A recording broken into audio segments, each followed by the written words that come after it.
Hey, this is Lynn coming at you on a Saturday today.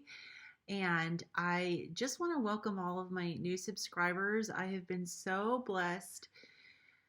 The video that I did on my body composition changes really attracted a lot of attention. I wasn't expecting it, but I guess it's really nice to see a lot of before and afters with people.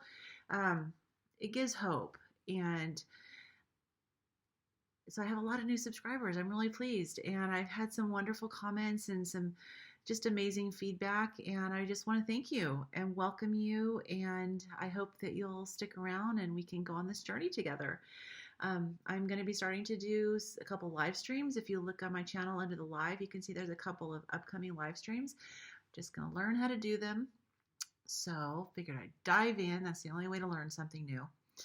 But I'm here today all by myself at home. It's a beautiful sunny day, but it is nippy cold.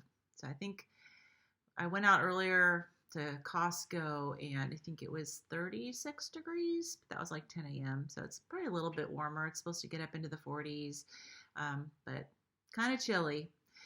And because I'm here by myself, of course, I always get in my head and start thinking. So I was thinking about some of my non-scale goals that I want to achieve.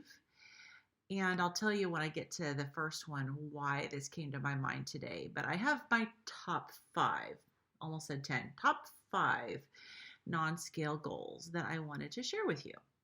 And I hope that sharing this will mean that it will really motivate me to really work to achieve them. Now, number 5 is one that I put in there not because I have this burning desire, but just that I feel that it's something that I need to do at least once, and which is to enter into a 5K. And if you've ever watched my video about my exercise phobia and where all that comes from, you'll know that that is not an easy goal to even state outright for myself.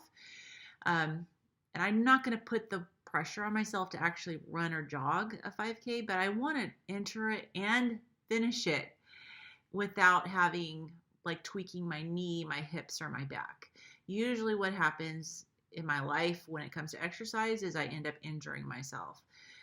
So I do see a physical therapist. He keeps telling me when you feel like you're ready to increase your activity, never increase it more than 10% at a time. And I usually ignore that.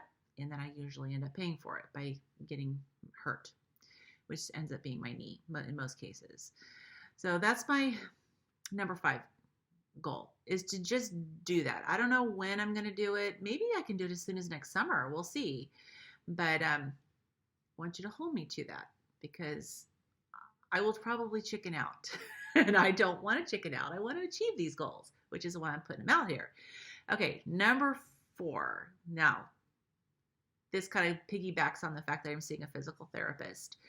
And every night I do exercises and I get on the floor, and which is a challenge in and of itself. And I do my exercises. My 4th goal, and this is just something that is just for me, getting back off the floor is probably comical. Like if you could see me trying to get back off the floor, you would probably be dying laughing because it's probably hysterical if you're not me. But I have to crawl across the room to a chair and then push myself up on the chair, get on one knee. I think it's this whole weird maneuver that I have to do to get up off the floor. And I'm sure if I were to film it, I don't know if I'm brave enough to film it, but if I were to film it, I imagine in my mind that it looks hideous. So I can only imagine what it must look like to other people. So that's a goal, is to actually get up off the floor without needing to have a chair for assistance and actually not look like a complete idiot. All right, so that was kind of a stupid goal, but it means something to me because I am so self-conscious when it comes to how I look getting up and down to do my exercises, which is why I usually wait until everyone's in bed. And then I do them when no one's watching except for the dog. Okay, number 3.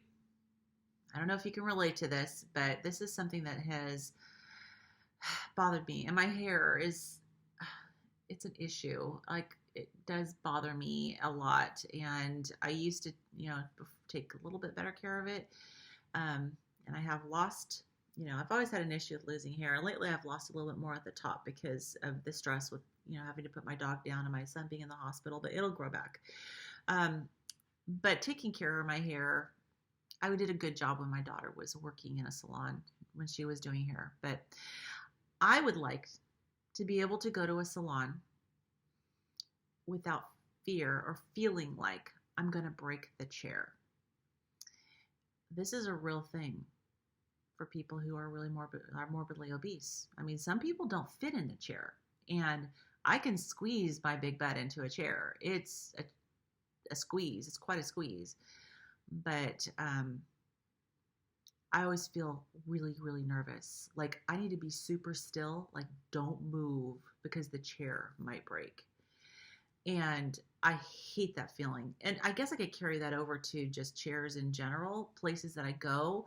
I've been to restaurants or like out, sidewalk cafes where they have these little small little chairs, and they look like they're built for someone who weighs like 100 pounds.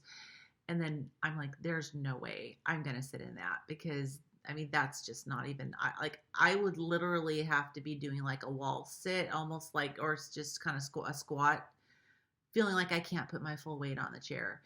So maybe I should just kind of change this goal to chairs in general, to be able to go wherever I want and be able to sit in whatever chair they have and not have to worry that this chair is going to break under me.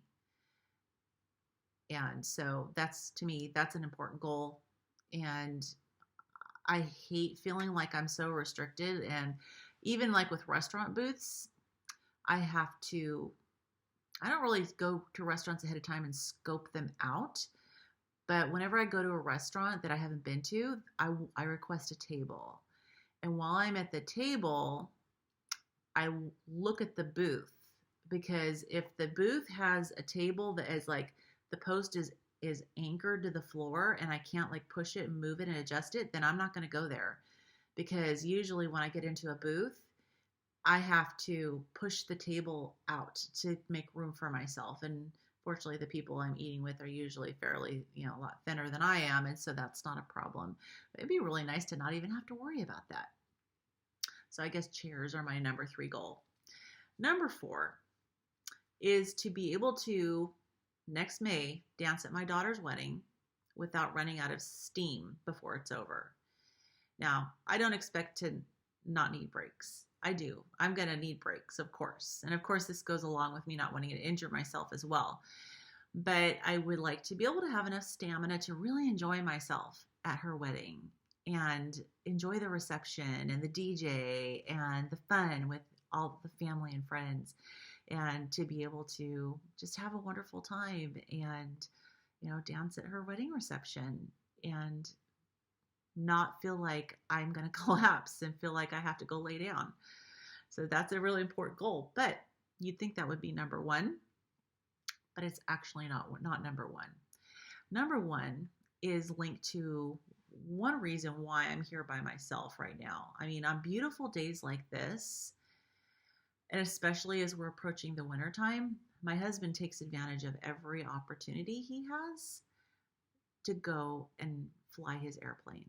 So we have an airplane, and it's in a hangar that's, 5-7 minutes or so away from our house.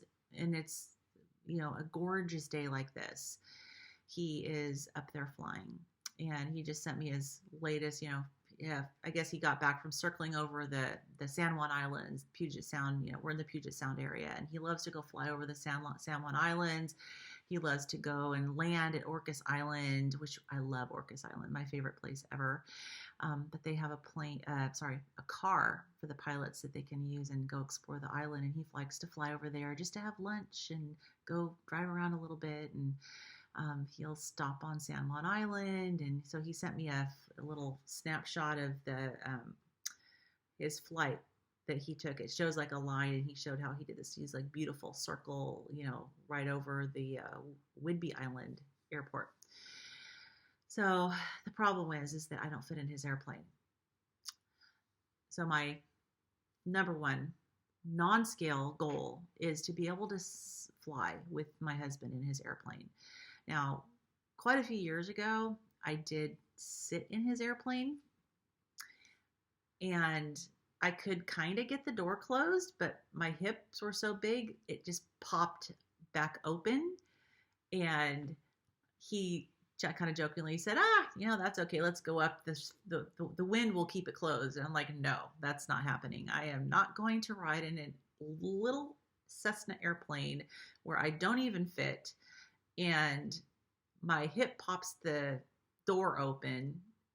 No, it's not going to happen. But anyways, he said that realistically, a passenger needs to be under 250 pounds. I'd like to be a lot less than that, because I don't want to have to really worry about, him having to fly on a half a tank or a quarter of a tank of gas just to accommodate the extra weight. But he's been flying for as long as when I met him, he was in aviation school, and I was more of a normal weight back then, but I didn't go flying with him. And then it took, we've had this airplane. I think he bought it maybe 6 years ago or so, 7 years, maybe 5 years ago. I don't know. My concept of time is horrible, but I have not been able to ever fly in it with him.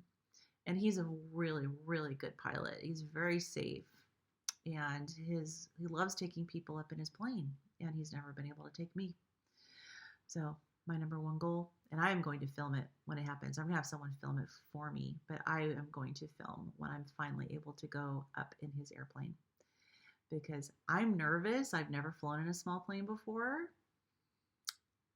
but I know he's a fantastic pilot. My daughter goes flying with him all the time, and a lot of people that we know go flying with him and say, wow, he's a really, really great pilot. He makes them feel very safe. So anyways, that's my top 5 goals, non-scale goals. And I'm gonna work on these and hopefully keep myself accountable and keep moving forward until I accomplish all of them. Only one of them has a time frame on it, which is my daughter's wedding. But the rest of them don't have a time frame, so I'm not putting extra pressure on myself. And I'm gonna just report back when I achieve them. And hopefully that will be fairly soon. So I hope everyone's having an absolutely wonderful Saturday, and I hope wherever you are, the weather is beautiful like it is here, and you're enjoying this crisp October. Take care, and God bless.